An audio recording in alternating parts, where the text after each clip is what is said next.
नमस्ते, अभिवादन आपका इनोसेंट इन्वेस्टर के इस नए वीडियो में दोस्तों बात करेंगे फाइनेंशियल स्टेबिलिटी रिपोर्ट की, जहां पर हमारे लिए कुछ खतरे सामने आए हैं। बैंकिंग सेक्टर में अगर आपकी इन्वेस्टमेंट है तो ये वीडियो आपके लिए काफ़ी ज़्यादा इंपॉर्टेंस रखती है, क्योंकि यहाँ पर आरबीआई ने कुछ हमको रेड सिग्नल, रेड अलर्ट दिए हैं। समझना ज़रूरी है बैंकिंग स्टॉक्स में क्या करना चाहिए, बैंक निफ्टी का क्या हाल हो सकता है, एक्सप्लेन करेंगे आपको। सबसे पहले एक खबर जो मेरे दिल के काफ़ी करीब है, और चीफ मिनिस्टर साहब झारखंड के गजब का एक्शन उन्होंने लिया है। बहुत बेहतरीन काम, मतलब अगर आप लोग मुझे फॉलो करते होंगे, कुछ लोग तो ज़रूर जानते होंगे, मैं बिल्कुल इसी चीज़ की बात कर रहा था कि क्यों नहीं हम पेट्रोल और डीजल सस्ता दे सकते हैं गरीब लोगों को अपने देश के, खासकर उनको जो 100 सीसी की मोटरसाइकिल चलाते हैं, 110 सीसी की मोटरसाइकिल चलाते हैं। कार वालों को अलग जाने दीजिए, उनकी इनकम अपर क्लास की है, ठीक है, वो अफोर्ड कर सकते हैं, वो भरा लेंगे, ठीक है। लेकिन मोटरसाइकिल वाले बंदे को सरकार छूट नहीं दे सकती। मैं मानता हूँ बहुत ज़्यादा दिक्कतें आएंगी, लेकिन ये जो काम किया है सोरेन साहब ने, दिल खुश कर दिया। एक थम्स अप बनता है इनके लिए। पार्टी से कोई मतलब नहीं, किसी भी पार्टी का बंदा हो, अगर ऐसा कोई काम करेगा उसको सराहना मिलनी चाहिए। आप में से कोई ऐसा है जो इस काम को गड़बड़ बता सकता है? इन्होंने क्या लिखा, चलिए देख लेते हैं, पढ़ना ज़रूरी है यार। पेट्रोल एंड डीजल के दाम आजकल आसमान छू रहे हैं। इसका बुरा असर गरीब एवं मध्यम वर्ग के परिवारों को हुआ है। एक गरीब व्यक्ति घर में मोटरसाइकिल होते हुए भी पेट्रोल के पैसे नहीं रहने के कारण उसको चला नहीं पा रहा है, अपना फसल बेचने बाजार नहीं जा पा रहा है। इसलिए मैंने निर्णय लिया है कि वैसे राशन कार्डधारी यदि अपने मोटरसाइकिल या स्कूटर में पेट्रोल भराते हैं तो उन्हें 25 रुपये प्रति लीटर की दर से हम राशि उनके बैंक खाते में ट्रांसफ़र करेंगे। यह व्यवस्था 26 जनवरी से लागू करेंगे मुख्यमंत्री साहब।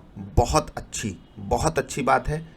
10 लीटर तक यानी कि 250 रुपये तक आप मैक्सिमम यहाँ पर कैशबैक ले सकते हो सरकार की तरफ से।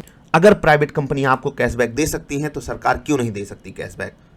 आधार कार्ड है, राशन कार्ड है, पैन कार्ड है, किसी भी लेवल पर आप दीजिए, लेकिन दीजिए ज़रूर। और ये पूरे देश में लागू होना चाहिए। इस चीज़ के मैं बहुत ज़्यादा पक्ष में हूँ। मैं तो ये कहूँगा कि ये पैसा आप उनसे लीजिए जो हाई प्रीमियम मोटरसाइकिल या कार चलाते हैं। 150 सीसी से ऊपर, 150 सीसी या उससे ऊपर के चलाने वालों को एक्स्ट्रा चार्ज लगा दीजिए, 5 रुपये एक्स्ट्रा लगेगा, ठीक है। कार वालों को 5 रुपये एक्स्ट्रा देना पड़ेगा। और कार में भी जो 1000 सीसी 1200 सीसी चलाते हैं उनको थोड़ी रियायत दीजिए। जो 1500 सीसी 2000 2500 चलाते हैं उनसे आप और बड़ी रकम वसूलिए। हो सकता है कि नहीं? हो सकता है यार, हो सकता है, बिल्कुल हो सकता है। चलिए अब हम आगे बढ़ते हैं।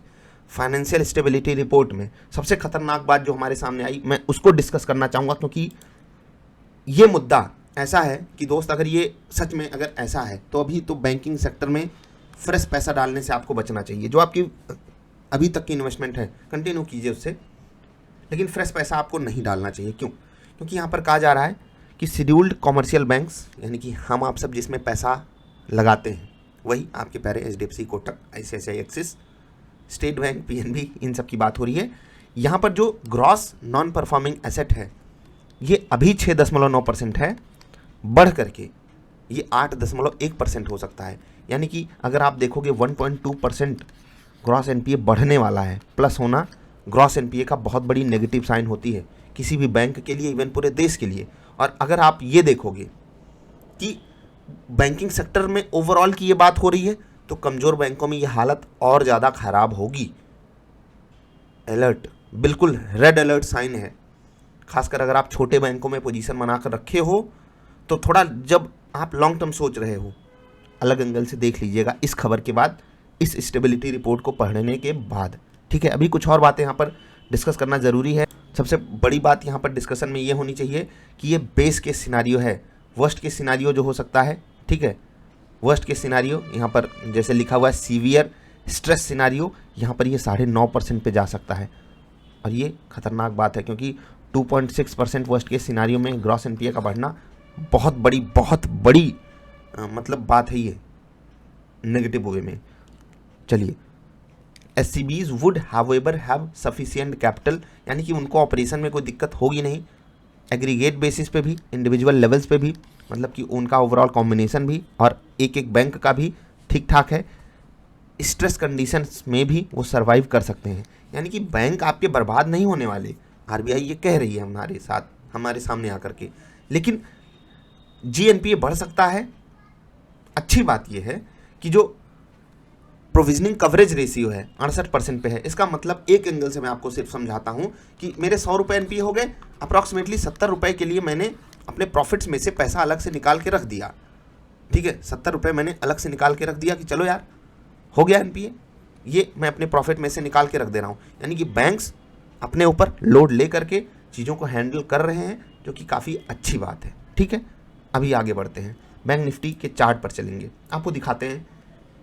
कोटक बैंक देख लीजिए, एचडीएफसी बैंक या कुछ भी बैंक आप देखोगे तो वहाँ पर एक गिरावट है और ठीक ठाक गिरावट है अपर लेवल से, क्योंकि ये बात सामने आने वाली थी कि आने वाले समय में बैंकों को दिक्कत होगी, इसीलिए ये गिरावट आई। और मुझे ये लगता है कि जहाँ पर आपको कोटक एचडीएफसी मिल रहे हैं, ये इस खबर को फैक्टर इन अभी तक कर चुके हैं। हो सकता है कि आज ही ये रिपोर्ट आई तो कल कुछ और गिरावट आ जाए या ना भी आए, कोई बात नहीं। मुझे ये पर्सनल लेवल पे लगता है कि जहाँ आपको एचडीएफसी बैंक मिल रहा है ये एक ठीक ठाक लेवल है। अगर आपको यहाँ पर ऐड नहीं करना है तो आपको कम से कम ये नहीं सोचना है कि यार एग्जिट कर जाऊँ। स्विंग ट्रेड के बारे में आप अलग तरीके से सोच सकते हो, लेकिन एग्जिट करना यहाँ पर एक अच्छी बात नहीं होगी। ठीक है, स्विंग ट्रेड आप अपने अकॉर्डिंग ले सकते हो, चाहे एचडीएफसी बैंक हो, कोटक बैंक हो, कई बैंकिंग स्टॉक्स हैं जहाँ पर बड़ी गिरावट आ चुकी है।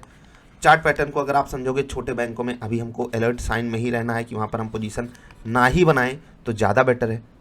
ठीक है, इन सब चीज़ों पे आपको फोकस रखना है। एक नट सेल में जी बिजनेस ने एक बढ़िया हमारे लिए हिंदी में तैयार किया था, मैं वो आपको दिखा देता तो मज़ा आ जाती, आप सब आसानी से समझ भी सकते। चलिए, जी हाँ, आरबीआई ने फाइनेंशियल स्टेबिलिटी रिपोर्ट हमारे सामने पेश की है। ठीक है, प्रोविजनिंग कवरेज रेशियो 70% के आसपास है, 68.1 टू बी प्रिसाइज। ठीक है, बुरा नहीं है। जीएनपीए रेशियो 6.9% और ये बढ़ेगा 8.1% तक जा सकता है, लेकिन यहाँ पर इस वाली बात को बिल्कुल इग्नोर कर दिया गया है, 9.5% वाली बात को ध्यान से पढ़िएगा। ठीक है, आगे बढ़ते हैं। अब इन्होंने कहा कि बैलेंस शीट मजबूत बरकरार है, उसी कारण क्योंकि कैपिटल में कोई इशू है नहीं, banks can survive, balance sheet अच्छी है, अच्छी बात है। ठीक है, ये बातें आरबीआई के द्वारा कही गई हैं। आप फाइनेंशियल स्टेबिलिटी रिपोर्ट जो है ये जा करके पढ़ सकते हो, कहाँ से? आरबीआई की वेबसाइट से। अभी मैं कुछ और बातें आपसे कर लेता हूँ। बैंकिंग सेक्टर एक बढ़िया मोमेंटम हमको पॉजिटिव साइड का दिखाया था ना, और अभी जब से ओमिक्रॉन आया है या ओमिक्रॉन आने से पहले ही हम मतलब एक चीज़ें साइकिल में देखते हैं कि चीज़ें ऐसे ऐसे काम करेंगी, फिर ऐसे घूम करके वहीं हमको पहुंचना है। ठीक, मतलब बैंकिंग सेक्टर पे ही देश खड़ा है, बिना बैंकिंग सेक्टर के देश आगे बढ़ ही नहीं सकता। इसीलिए मैं आपको कह रहा हूँ कि अगर कोई गिरावट आती है तो आप एग्जिट के बारे में मत सोचिएगा। अगर आपकी इन्वेस्टमेंट है तो इवन आपको बेहतरीन लेवल्स मिल सकते हैं, चाहे इस कवर से मिलें, चाहे आने वाले समय में अगर कंडीशन थोड़ी बहुत क्रिटिकल होती है, क्योंकि बुरे समय में ही अच्छे प्राइजेस मिलते हैं, तो आपको कई सारे आपके फेवरेट स्टॉक्स काफ़ी अच्छे प्राइजेस पे मिलेंगे। कुछ बैंकिंग स्टॉक्स को मैंने आपको रिकमेंड भी किया है, अगर वो आपको बढ़िया लेवल्स दिखाते हैं एंट्री के लिए, आप एंट्री कीजिए, ट्रेड लीजिए। मैं आपको बिल्कुल ये नहीं कहूँगा कि आप उनसे बच कर रहिए, क्योंकि ये न्यूज़ थोड़ी सी नेगेटिव आपको इम्पैक्ट दे सकती है कि यार कुछ गड़बड़ हो गया, ऐसा हो गया, वैसा हो गया। इसीलिए मैं आपको जाते जाते एक बात कहूँगा कि जो स्टॉक मार्केट होती है ना, ये बहुत आगे की सोचती है। हम आप सबको न्यूज़ आज मिल रही है, ये न्यूज़ काफ़ी दिन से बन रही होगी, ये न्यूज़ के लिए कई एनालिस्ट लगे होंगे कि ऐसा हो सकता है, एनपीए बढ़ सकता है, जीएनपीए बढ़ेगा, नेट एनपीए बढ़ सकता है। ठीक, उसके लिए बैंक्स खुद अपने लेवल पे तैयारी करेंगे, उनको खुद पता है कि हम अपने बैंक्स को कैसे संभाल सकते हैं। अगर कोई कोटक, अगर कोई आईसीआईसीआई, एक्सिस, एचडीएफसी इतना बड़ा बना है तो उन्होंने बहुत चीज़ें झेली हैं। हाँ, कोविड जैसी सिचुएशन उन्होंने पहले नहीं झेली, लेकिन उन्होंने एनपीए को अच्छे से देखा है अपने सामने बनते हुए और उसको कंट्रोल भी करके दिखाया है। अगर आप बड़े स्टॉक्स में हो, खासकर बैंकिंग सेक्टर में, भले रिवॉर्ड कम मिले, आपको तकलीफ कम मिलेगी। बाकी छोटे स्टॉक्स में रिस्क रिवॉर्ड रेशियो उसी एंगल से बढ़ जाता है, रिस्क ज़्यादा लोगे तो रिवॉर्ड तो ज़्यादा मिलेगा ही। जाते जाते इस खबर पे आपकी राय हम ज़रूर जानना चाहेंगे, आपको कैसी लगी ये खबर, और कोई ऐसा है जो इस खबर को अलग एंगल से देखता है, एक्सप्लेन ज़रूर कीजिएगा। हम जल्दी मिलेंगे।